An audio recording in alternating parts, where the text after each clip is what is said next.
headphones are playing up. All right, here we go. All right, we are rolling now. I see the live ticker going. Welcome, everybody, to another installment of Get a Klu in 52 for coaches, myself included. By now, you know. Well, first of all, happy Friday. And second of all, hi, Sue. Hi, Patty. I'm already getting super excited. I've only had a half sip of coffee, but just you guys being here with me is really exciting for me. So thank you, thank you, thank you. I'm always ready to be here by myself and just talk into the camera, pretending there's a million people there and see how I do. But it's always better when you guys are here live. I get energized by that. So here we go. Get a Klu in 52. This is the For Coaches edition. You guys know the first edition way back when in 2019. It was about 4 years ago that I was getting finished with it. And the 5 categories that housed the 52 tips were communication, networking, marketing, sales, and accountability. Then we moved on to do an entrepreneur edition with my friend and yours, Vipul Dayal, the serial go-giver. And the 5 categories for these 52 tips were personal branding, business acumen, business ownership, leadership and influence, and work-life balance, all related to being an entrepreneur. And that was an exciting project. And we read those tips once a week last year, and then got to this year. And my affiliation with a nonprofit organization called California Coaches last year, led by Kimberly Arago. When she stepped down from the organization, she asked me to step up and help facilitate a merger with the Professional Coaches Alliance, which we did. And now I'm vice president of communication this year for the Professional Coaches Alliance. So every week I've been promoting Professional Coaches Alliance. And I hope if you're an aspiring or an emerging coach, or if you're a seasoned coach that knows that you've got insights to give back, or if you're a coaching service provider, you have services or software or insights or content or strategies or marketing tools that coaches can benefit from.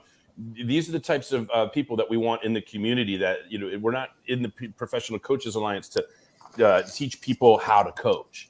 What we are there to do is to create an alliance and a community that helps people grow their coaching practice. So let me go ahead and just, I usually wait till more towards the end of the session to promote the Professional Coaches Alliance, but I'm looking for my banner with their link, and I'm not sure why I'm not seeing it. There we go, Professional Coaches Alliance. So right off the bat, and we as a board, we're meeting tomorrow here in San Diego. We're going to discuss our next 3-month membership drive. So we're really excited about increasing membership. Organizations need revenue, need members, need active participation. We're no different.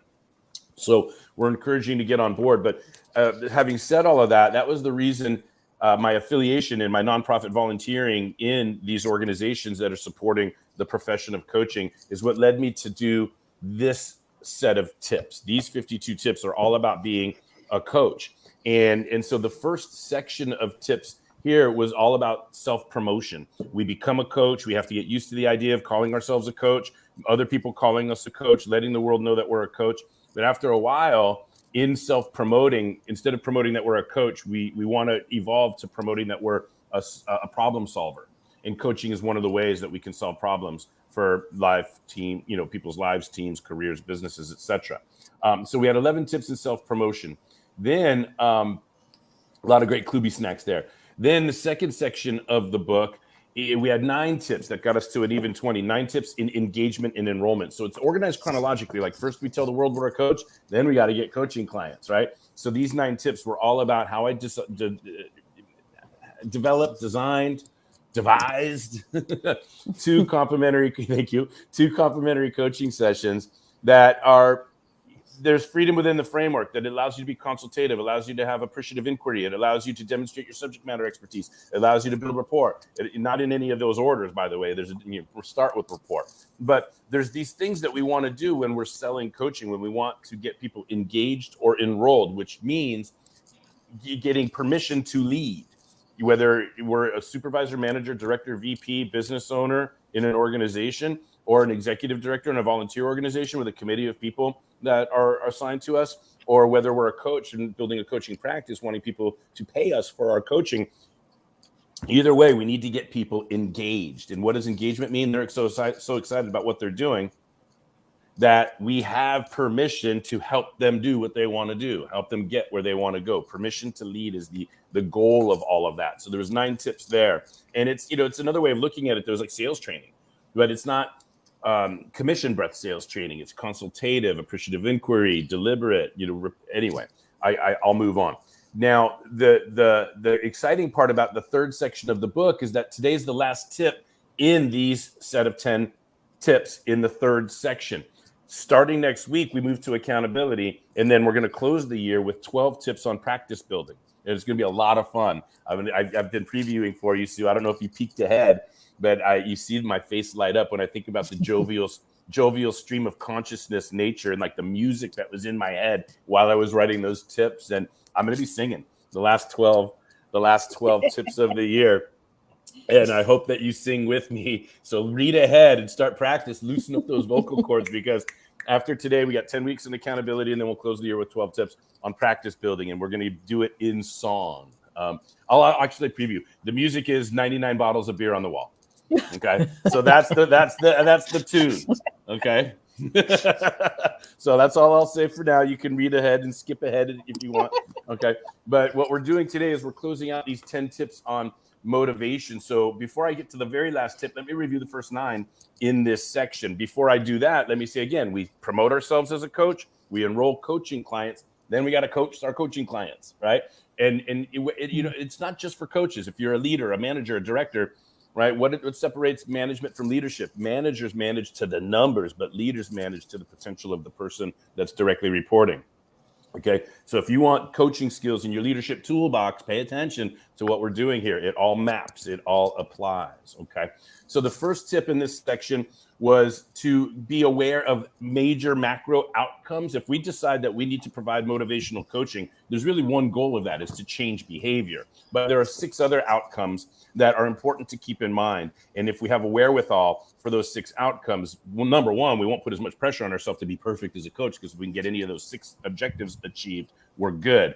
But it really sets the frame for what is motivational coaching. What is the purpose of motivational coaching? What should the outcomes be from motivational coaching or a motivational coaching session? So we went over that. Then in the tip 22 was started our parade of tools, right? Because one way you motivate people is to give them strategies, tactics, and resources. Proven strategies, proven tactics, proven resources that especially match to their behavioral style.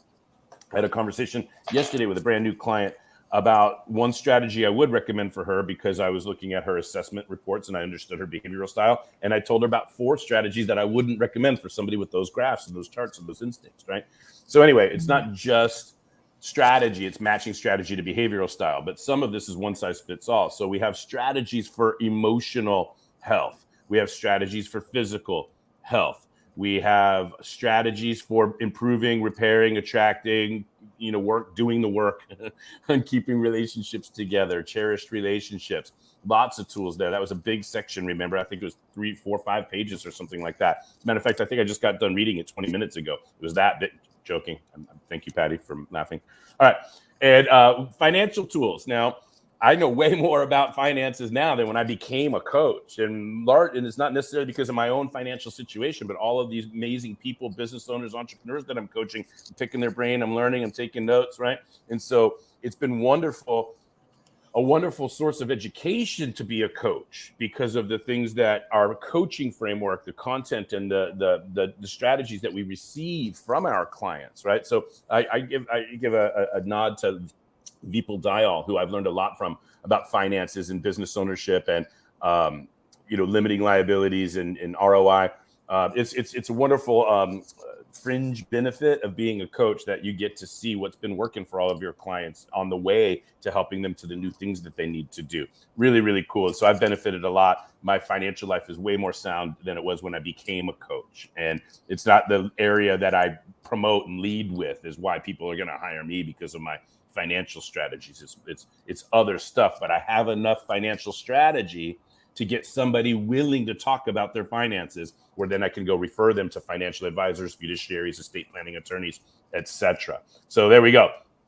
Tip number 26, we call it time management in those little bunny ears, right? But that's to let you know that we don't like calling it time management, because I love saying that time manages itself, right? And we're fooling ourselves to think that we manage time, and it's really foolish, because the ego part of it, like, oh, I manage time. I like Father Time manages time. So we don't want to put ourselves above Father Time, right? Like from an ego perspective, but it's dishonest because the thing is, we have to talk about the things that we do have 100% control over. I love this. I don't know if you guys can see it on your side, Patty and Sue, but the little red box where it says live and it says 10 minutes and 15 seconds, 16 seconds.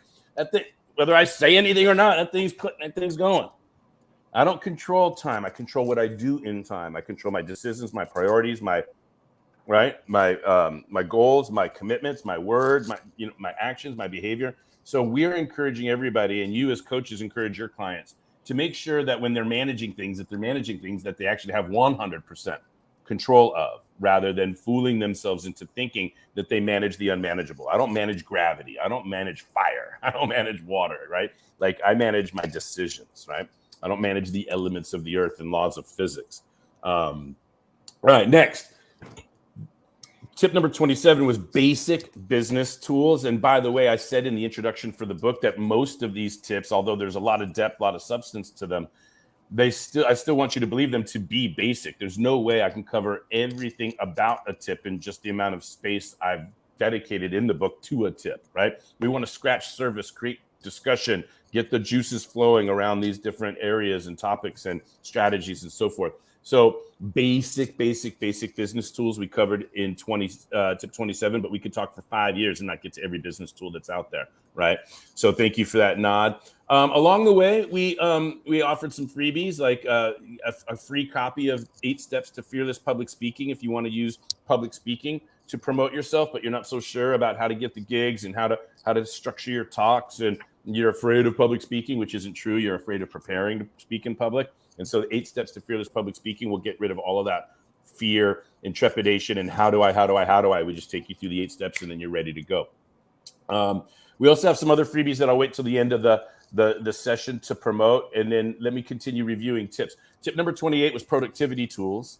Okay, personal productivity, rather than making sure the business is optimized and ideas for the business owner, the entrepreneur, etc. Now we're talking about an individual contributor. How can I, as an individual contributor, up-level my personal productivity? So we had some tools there. And then we got out of strategies, tactics, and resources. And last week, we did the first of 2 tips, which is really basic and limiting and doesn't get anywhere near close to covering it all. But on the behavioral intervention side, remember, the 2 ways that we motivate people is 1, give them strategies, tactics, and resources, which is external. But the other is, like I always say, that my favorite analogy, if I give you the best boat, I make sure you're the best trained sailor, I give you, assign you the most skilled and dedicated and loyal crew, and we give you the best map constructed to date, and we give you a blank check from the queen to go and trade with. Those are all external strategies, tactics, and resources, which could be enough to motivate you to go to discover new land, but none of which will matter if you believe the world is flat.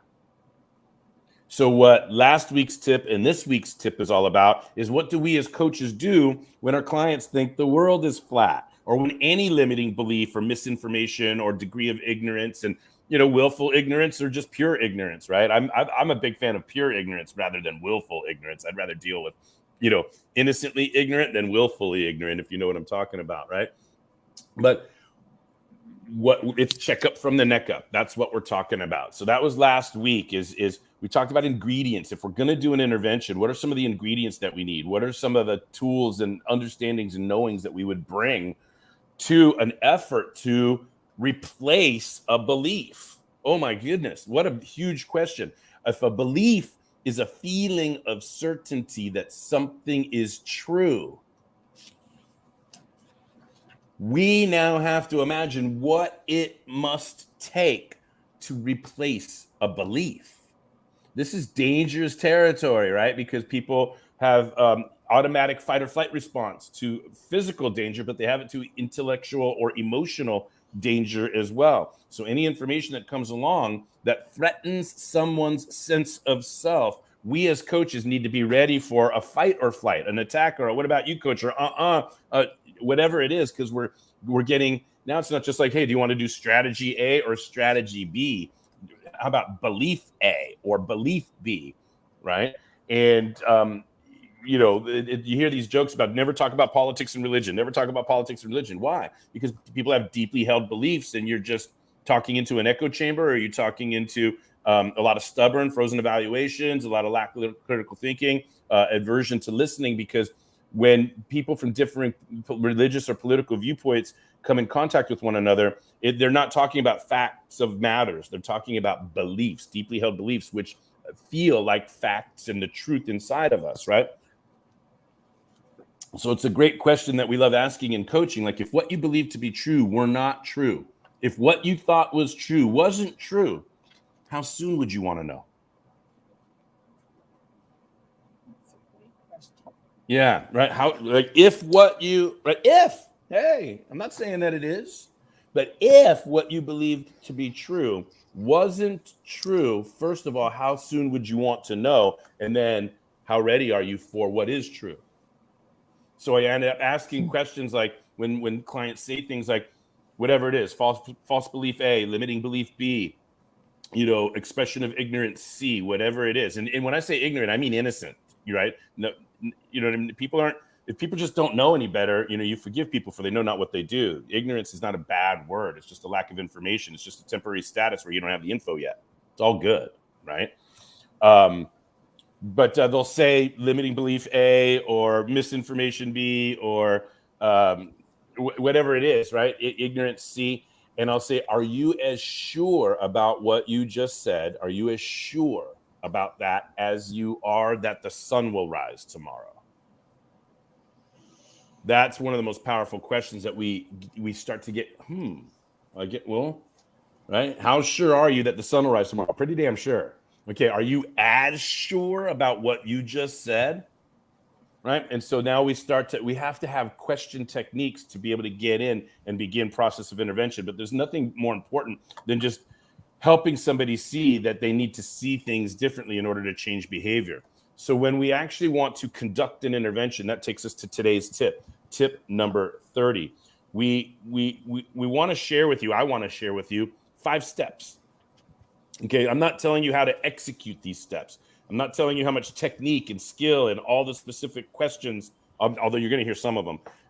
There's way more here than there is here, is what I'm getting at, right? We have the coaching leadership training. We have Klu's Ooze online mentoring 3 times a month, where we role play and case study and we talk about these things, and there's way more depth on all of this. But let me go ahead and read the tip for you guys. 5 steps of intervention. And let me pre-qualify again. In the book, because I don't have time to write it all in the banner, but in the book, I declare in parentheses the 5 embarrassingly oversimplified steps of intervention. In other words, this is designed to give you some super value right here, to give some ahas or, ooh, oh, okay, right? There's going to be some value here, but full disclosure, there's no way that this is going to capture everything that you're not going to know how to do behavioral intervention just by watching this, right? But you might get more interested in it. You might do more work to get better at it. You might will yourself into role plays and trainings or whatever the case may be. We want people to get good at this, because to me, Patty, Sue, you guys are here with me. I believe this is what differentiates a coach from a world-class coach.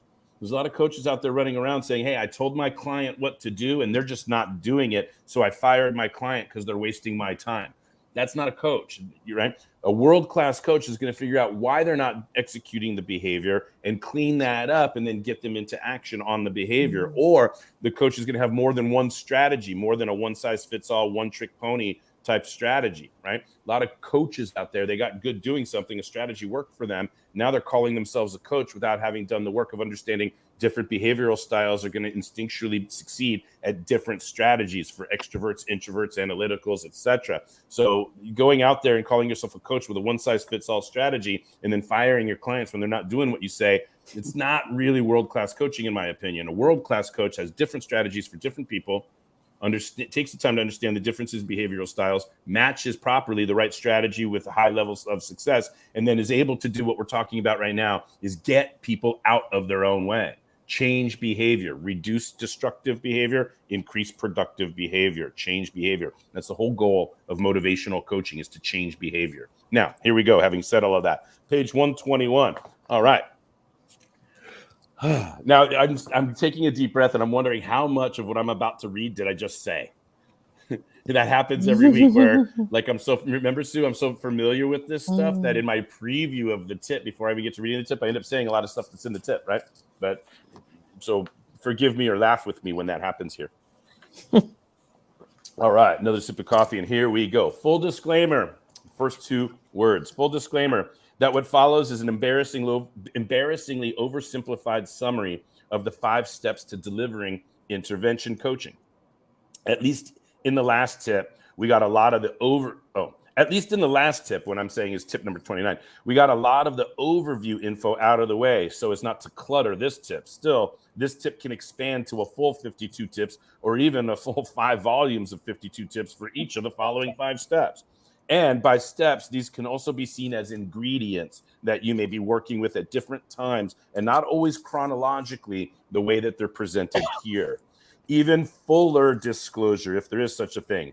To the fullest degree that I can possibly disclose, I disclose whatever I legally need to in order to disclose that I am not who I am not. Can I have fun and read that again? Thank you, Patty. Are you laughing? Yeah, I laughed earlier. Thank you. Even fuller disclosure, to the fullest degree that I could possibly disclose, I disclose whatever I legally need to in order to disclose that I am not who I am not. Right? I am not a psychiatrist. I am not a psychologist. I am not a therapist or counselor. I am not who I am not. Therefore, in what follows, I am not doing what I'm not licensed to do if, quote, intervention coaching, end quote, flirts with any other form of licensed professional. I fully disclose it is harmless flirting. Smiley face. All right. So the fun part is, like, you got to be careful about that stuff and take it seriously, but I do everything in a jovial manner, right? Like, this is how I see myself with this little cartoon, right? So I'm taking this very serious topic of compliance and the care, like you need to be licensed, for dealing with mental health and beliefs in intervention. It's on the edge, right? But I always say the promise of a coach isn't to take you into the past to heal your wounds.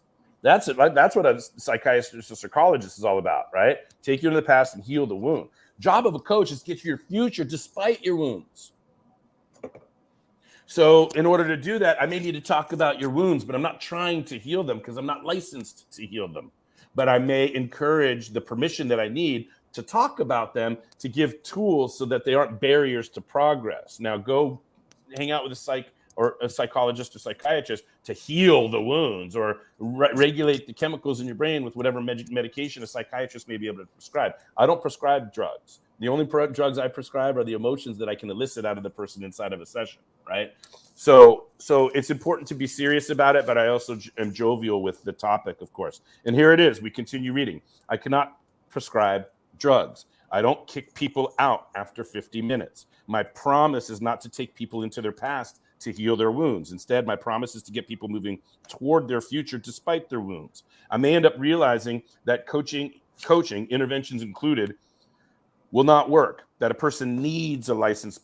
I may end up, what I meant there is in the course of working with somebody, I may end up realizing that coaching, interventions included, will not work with the particular person, that a person needs a licensed mental health professional instead of, or at least in addition to, a coach. But I can usually detect that in the comp coaching process before they ever enroll. At the same time, I am who I am. Here we go. Supremely confident that my education, training, skills, and commitment allow me to successfully help clients make real change. I am that guy, okay? And these 5 steps ingredients are what they are, an easy to understand but hard to deliver process of changing a client's mindset and behaviors. With these steps ingredients, coaches can make amazing strides in helping clients make productive changes in comfort zone behavioral patterns that fail to generate the results they seek. Here are the 5 oversimplified bases to cover if wanting to be successful with intervention coaching. Step or ingredient number 1, triage. So many other words can be used for this ingredient step: discovery, assessment, evaluation, screening, or even diagnose, in quotes, if that word isn't too flirtatious with the licensed professionals, LOL. The key in step 1 is to arrive at a name, label, phrase, or identity of some sort for the subject of intervention. In short, once you label something, you can work with it. If the it stays in story form or is a moving target or is vague or evasive, it can never be resolved. What I'm really seeking in this step is an agreement with the client or the direct report or the subject of my leadership, right? What I'm seeking in this step is agreement with the client on What they want and what they believe is preventing them from getting it. That's it. What do you want and what do you believe is preventing you from getting it? That's what I seek. Whether that's what they really want, whether it's what they need, and whether that's what's really preventing them. I don't care, but I want that. We need to work with something in order to intervene on it. We need to agree on the label. Does that make sense? So I repeat those two questions repeatedly until I have agreement on a calibrated name or label for the things the client wants and or needs and what they believe is preventing them from getting it. Okay. There's so much more to talk about there, but that stands alone. Step or ingredient number 2, leverage.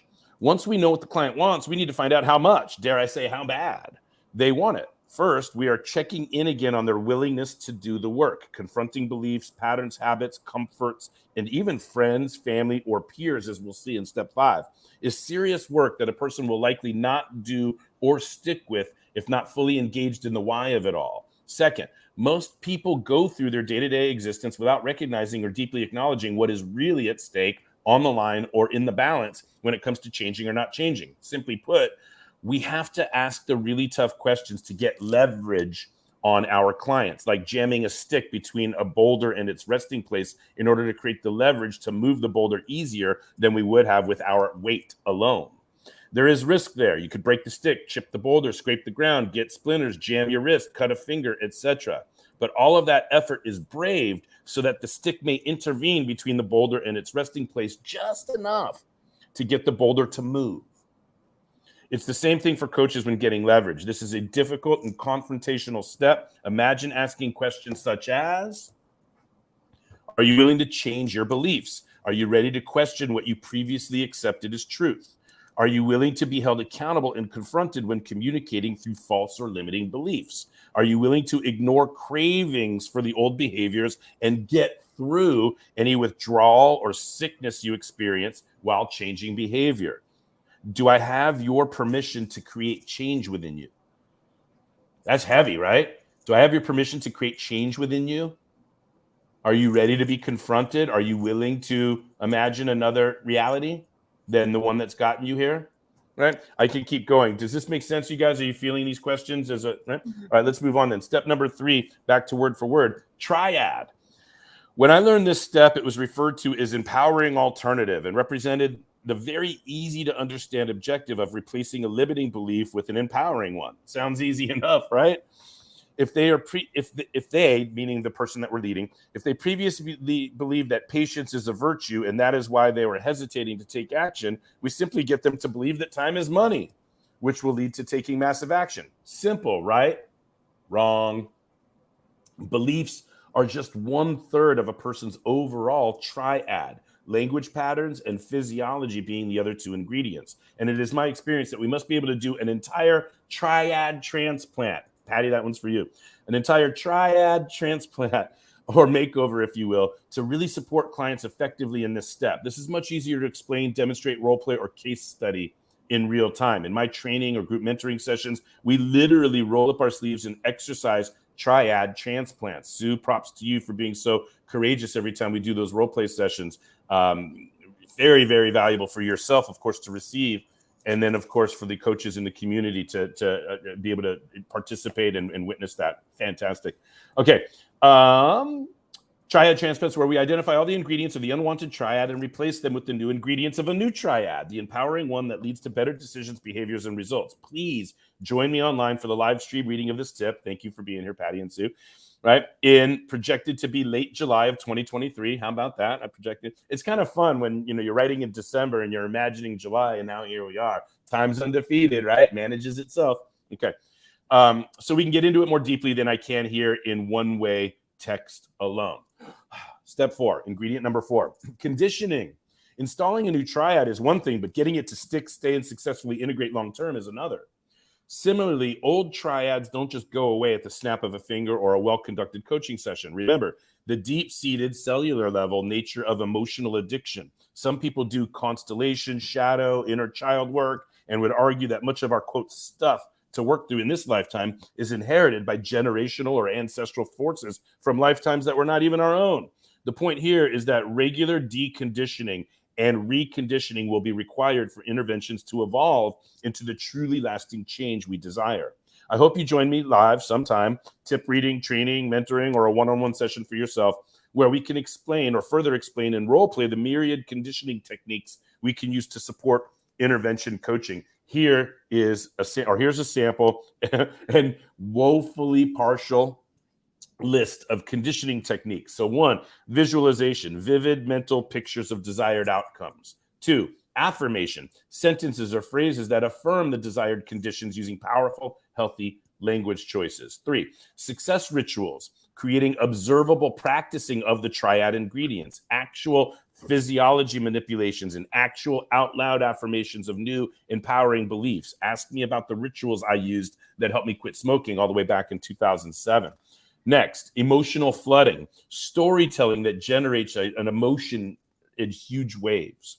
Next, identity theft, asking clients or direct reports to imagine who has what they want, right? And mentally stealing or stepping into their identity. Future pacing, like visualization, but focus specifically on the future and including as much description for what the future looks like when desired outcomes have been realized. Next, this is one of my favorites, by the way, is scenario or character scrambling. Clients often complain about situations or people that cause them upset, challenges, or perceived barriers to their desired state or behavior. So I love asking people what their favorite cartoon character was as a child, and then imagining the head of that character on top of the quote villain in their life. The laughter is audible and the technique is effective. We can help clients literally scramble their perceptions of a person or a situation. Next, pattern interrupts. When someone is running story or speaking in a rhythm that you can tell is a function of the old beliefs, detectable non-verbally in vibration, tone, pitch, rate, etc., or in actual disempowering language, we can interrupt abruptly with anything that gets the client off track, making loud or weird noises, sirens, farts, throat clear, or asking them to hang on for a second and then coming back. Leading with a different topic or asking a question about something that has nothing to do with the pattern they are running. In fact, questions are my favorite technique of all. Ask questions. The brain will automatically try to answer any question it hears. Therefore, questions are an incredible way to get people off of one triad and on to another. There's a lot more to say about these techniques for conditioning, right? And when you use these techniques, it's usually a good idea to be totally transparent. As soon as you've used the technique and interrupted their pattern and storytelling, say, hey, I just did a pattern interrupt there. And the reason why is because I can't let you go 30 seconds telling that story because your hypothalamus will create the emotion that you're addicted to and running that pattern. So I intervene to make sure that you're not like giving yourself a fix on my watch. Is that cool? So I didn't really fart, okay? I didn't really ask what finger you pick your butt with. You know, I just did that to interrupt your thinking and to get you present and get you out of pattern and story. So we want to be transparent and as honest and upfront with our clients as we can. If we're using conditioning or any form of manipulative techniques, we want to be transparent. And it's easier if we get the permission to do those things. If when we're courting people into coaching, we say, look, part of what you're signing up for is to be confronted when you're not taking action where you need to. And that includes all the techniques and all of the knowledge that I bring to bear in those instances. So you want to pave the runway and be transparent, right, to avoid anything close to an unwanted, unhealthy manipulation, right? You really need to disclose, as far as I'm concerned. All right, next and last tip is step number 5, and this is peer group. So let me read word for word.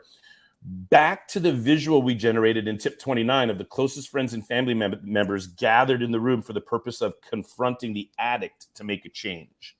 The only difference here is that our client initiates the confrontation to their friends and family. The best chance we have as coaches of completing an intervention is getting our clients to communicate to their peers, friends, families, coworkers, what their new goals, mindset, beliefs, and ultimately choices, decisions, and behaviors are going to be moving forward. And just as it is in a traditional intervention where the friends, family are prepared to cut off the addict if they don't go to rehab, we must infuse our clients with the confidence to cut off or cut out even the closest people in their lives if those people are not totally supportive of the desired changes. Remember, ego defense and how personally a person can be affected subconsciously by somebody else's decision to change. A couple of sayings really sum this up to close out this step / ingredient tip and section. Number one is something I heard learned. Oh, number one is something I heard learned in the years I was training to be a coach. Quote, if you are not leading your peers or being led by your peers, it may be time to leave your peers. 2 is a Klu snack I came up with years ago when I was personally faced with the soul-searching work of finding the strength to grow past any peers, including family members who were toxic in any way, or in any way not fully supportive of my growth. I will always, and here it is, I will always love you more than I will ever miss you. But that's bold and courageous, because what I'm saying is, in order for me to get what I need to get, every second that I spend with you is robbing me of time over here. Now, if I'm spending time with you and you're supporting me, helping me, letting me soundboard, brainstorm, share what I'm trying, then now there's a support system and a refuel. But if the relationship is toxic in any way, or if it's a one-way, or if it's competition, or if there's dishonesty in the relationship anyway, I will always love you. But I need a peer group surrounding me that's supporting my growth. And that's one of the huge areas of confrontation that we need to encourage our direct reports, our clients, to take a look at, because peer group is powerful as far as influence is concerned. All right. And it could be positively powerful, right? If you're in the smartest person in the room, you're in the wrong room. So hang out with people that are doing as well or better than you are. Surround yourself with productive and energizing and inspirational peers. It's really important who we spend time with. The books we read and the people we hang out with has a huge impact on our success in life. So let me read the last paragraph here. There is so much to unpack in that last Klu snack, and so much more to share, discuss, learn, practice, and master when it comes to delivering intervention coaching. As we turn our attention now to the land of accountability, I hope these last 10 tips have been both an addition to your toolbox and a primer for you to learn more.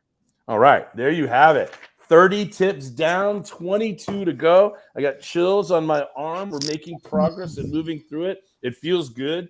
60%, if you will, of the tips have been read. And you want to know what? They're good. The book is good. I'm not even done with it yet. I like this book. So let me stop there for a second and say, Patty and Sue, thank you so much for being here. What say you? I mean, there's so much to dig in there. What do you got? Questions, comments, jokes? I really liked the ingredient step number 4, because all those things that you've listed, I never thought of them as conditioning. And I like that overall umbrella for them. Yeah, remember, they can exist outside of these steps. They could be standalone techniques that you just use in moment-to-moment coaching or leadership, etc. But in this context, right? In this context, we're applying these techniques to condition the new belief. Right. The idea is, I don't know why this image is coming to mind, but growing up, my dad always had that one spot on the couch that he sat. You know what I'm saying? And so after a year or two, that cushion was a little bit more, do you know what I'm saying? There was a little bit more U-shape in that seat, and some of the other cushions on the couch where it still had their firm, right? So, but it took a year for my dad to be sitting in that seat to create that condition for the cushion. The first time my dad sat in that spot on the couch, and even if he was there for 6 hours, right? Even if he fell asleep in that spot on the couch and then didn't go to bed till 4 a.m, the next day there wasn't, because it was only one day. But over time, he keeps saying, you follow. So it's conditioned. The constant repetition of sitting on that couch conditioned the cushion, right? I think about, the first time I wear a pair of Birkenstocks, the cork hasn't completely, molded to my foot yet. It takes a couple months before you get that impression of your foot on the cork sole of a Birkenstock. So same thing with these techniques, right? If I identify a limiting belief once and then replace it with a empowering alternative, logically you'll understand that inside of a session. But if I don't reinforce that and repeat that, and if I don't immediately intervene whenever I detect evidence of the old beliefs, so that I can, does this make sense? It's not like, oh, hey, we did an intervention, check. Hey, how come you haven't changed? Well, we have to keep on repeating, and applying as much technique and conditioning this new belief so that the belief lives in the person in between sessions. Because every belief precedes a behavior. And if that new empowering belief is not with the person, like grooved, molded in their brain somehow, then in between sessions, they may not make the decisions that they agreed to in their sessions. So we want this trans-contextual lasting change. And so it requires a deconditioning of the limiting. Don't just replace, but condition. Right. You understand? It's a subtlety that I appreciate you noting, Patty. Thank you.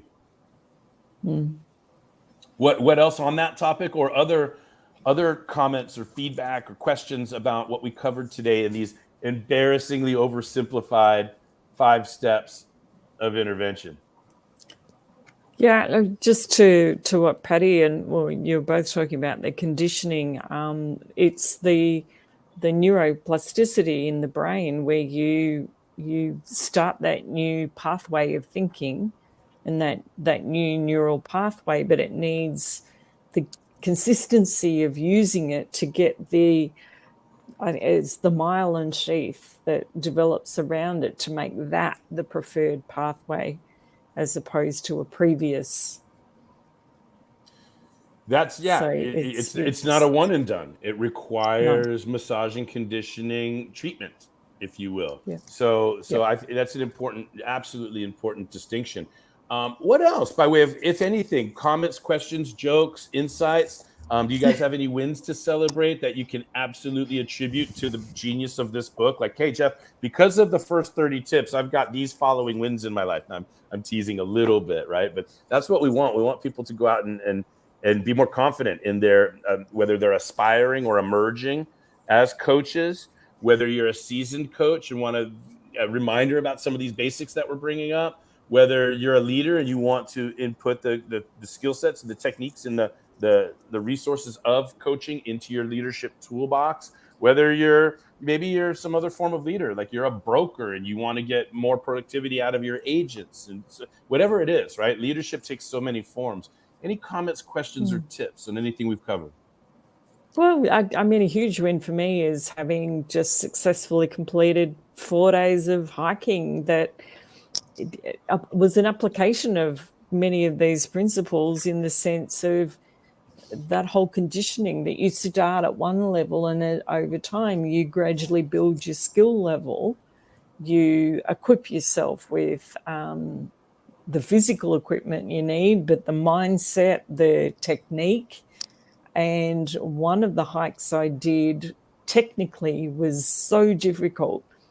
For me to get from the bottom of the mountain up to the top, I had to employ absolutely every technique that I had learnt, physically and mentally. It was really tough. This is exciting because, like, you know me, I'm very empathetic, right? So just in hearing you, I started to take on the feeling of that when the physical challenge is right there in real time with the mental challenge. We are alive in those moments, right? I mean, I haven't climbed any mountains, but I did a week and a half ago golf with Coach Joey in 117 degree heat in Las Vegas from 11 o'clock in the morning till like 4:30 in the worst part of the day. And it was record temperatures.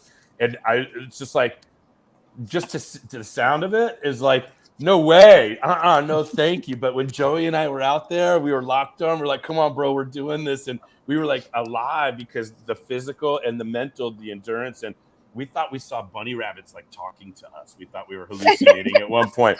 But tell me more, Sue. And what I want to ask you, Sue, about this experience, because I'm hearing you for what it was for you this day, that you had to bring every technique to bear. And you were integrating that physical and mental challenge into oneness with yourself. It's like such an amazing thing. How much of a leader were you for others that had to, like is this stuff, you've been studying this with me and Patty and everybody in our ecosystem community for years. And so it's got to be a fluid language for you. right? So did you see anybody else in the group that you were able to assist with mindset, assist with beliefs, affirmations, any of these techniques that we're talking about? Did they come out in the process of assisting others? No, because I was actually, people were ahead of me. It was more about, the goal was to get to the top of the mountain in time to watch the sunrise. And so it was very much a personal challenge, because I'm starting to watch the horizon, or the levels light shift. Yeah. As you're going from pitch black darkness, because we were hiking with headlamps, started at 3:00 in the morning. Awesome. So it's pitch black. You are so focused on this next step in front of you. You have no idea of the surrounds. So you're hearing your own self-talk like constantly, right? With not like it's quite the opposite then, like zero or almost no or zero interaction with others, because you have to be so present and focused on every step. And That's amazing. to be. You have to be, and you can't even see other people apart from their lamps.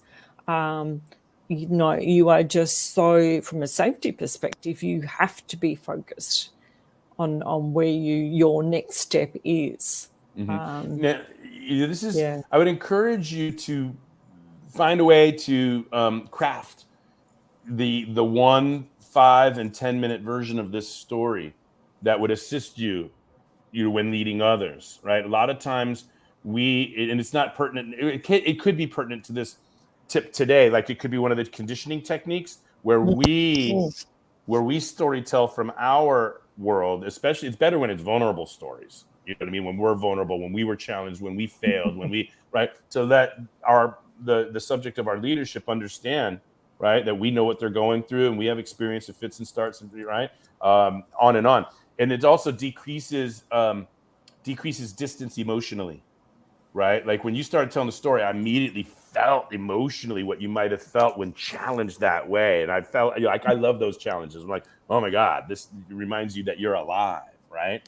But when you were getting into the story, and it was easy for me to imagine, it was easy for me to feel, and now it would be easier for you as my coach, when I'm in story with you and feeling what you're feeling, to move me where you want me to go.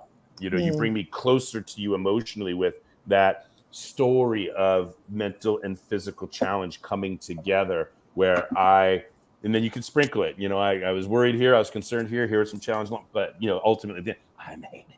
Now, and your clients, your direct reports want to run through brick walls or run up mountains, etc. So storytelling and decreasing distance emotionally, securing engagement. We want to line up as many stories of accomplishment and challenge and success and failure from our own world as possible, and be able to introduce those into our coaching sessions with clients, to be more real, to be more connected, to be more vulnerable, all of authentic with the subjects of our leadership. So that's a good story, Sue. Climbing a mountain. I don't even have to say anything else, because that's what we're all doing in our life, career, and business anyway. We're climbing our own metaphorical mountains, right? I love seeing your posts. I'm sorry. I love seeing your posts on Facebook. I love mountain climbing. I just was like, oh my God, she's going up in the dark. That was just so awesome. Like, one of the karate katas that I had to do for my 5th degree black belt promotion is to simulate fighting in the dark. And I mean, it triggered me when I thought about that. Yeah, I mean, it's metaphorically, it's similar. Like, you climb a mountain when you get to different color belts and different degrees of belts. There's an ascension in your mastery, right, that requires mental and physical discipline and willpower, and withstanding pressure tests. I mean, I'm not gonna get into why I love the integrity game so much, and structural integrity withstands the pressure test of a mountain or a test or an opponent or whatever it is, right? So it's great to have you guys with those examples here today. Now, as I look at 9:49 a.m., let me go ahead and ask for last call on comments, questions, contributions to today's tip. Number 30 overall in Get a Clue in 52. Happy Friday to everybody out there. And remember, it's Get a Clue in 52 for coaches, myself included. Sure, I've been in this game for 17 years and I got a lot to give aspiring and emerging coaches, but I'm still learning. I learned this week. I was on a conference call yesterday with, by the way, Patty, people that I might end up introducing you to at some point, because they're building their whole consulting practice based on martial arts principles. Right. The executive director was an Olympic gold medalist in Taekwondo. So if you're watching out there, Arlene, shout out to you. I'm so excited about the very important work that you're doing. The organization is called, I'm going to give them a plug, it's called PAVE Prevention. If you want to look them up, the executive director is a woman named Arlene. And I met her at the Education 2.0 conference a couple weeks ago. We had good gut feelings about one another, and we've been developing the relationship in interaction since the conference. And I got to learn a lot more about how important the martial art mindset, the principles of martial artistry, they're committed to, hey, you know what? This can live in the workplace.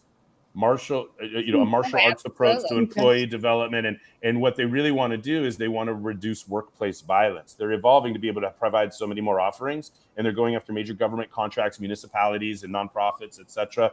So I'm really excited about the very important work that they're doing. Stand up, if you see something, say something, stand up, stand out. So workplace violence, it occurs in sports, it occurs in, violence, right? Abuse, predators, all of these things, right? It's out there, but thank God there's been pioneers and courageous people that are opening their mouth and willing to brave the political and, power elements in order to get the truth out, and, on and on. So those are a lot of courageous stories in that regard. And we don't hear about as many of them in the workplace as we might in professional sports or youth sports, et cetera. It happens just as much, if not more, right, in workplace, right? So I've been educated quite a bit, right? And like I'm saying, as much as I know and as much as I have to contribute to aspiring and emerging coaches, I see myself as a student every day. I am in love with what I'm learning and all the people that I get to meet. And we're just, trying to get the good stuff out into the world. So this is just my part on Fridays to read some tips and to create some conversation. So Patty, keep in mind and be ready for that introduction. I'll check it out. Yeah, check them out. Oh, hey, there she is, Arlene. All right, tip of the hat to you. You're welcome. Let me dive through and give you a big hug again. Arlene is watching. I was feeling you, Arlene. All right, that's so awesome. Yeah, PAVE Prevention, everyone. It's very, very, very important work to reduce institutional violence, whether it's workplace, youth sports, etc. Anyway, I'm learning a lot, and I'm excited to meet incredible people that are doing incredible work. Arlene, tip of the hat to you. Thank you for chiming in. That's awesome. All right, last call. Comments, questions, anything else for today before we dismiss? Just thank you. Oh, thank you, guys. Yep. I love you so much. We'll see you next week when we start a brand new section. We start 10 tips on accountability starting next week. And remember, accountability is always going to feel like a threat when we're not ready to be 100% responsible for our own behavior. But I'm on the planet to make accountability non-threatening. We'll start that journey, 10 tips next week. All right, everybody. Have a great week. We'll talk to you. Mwah. Thank you.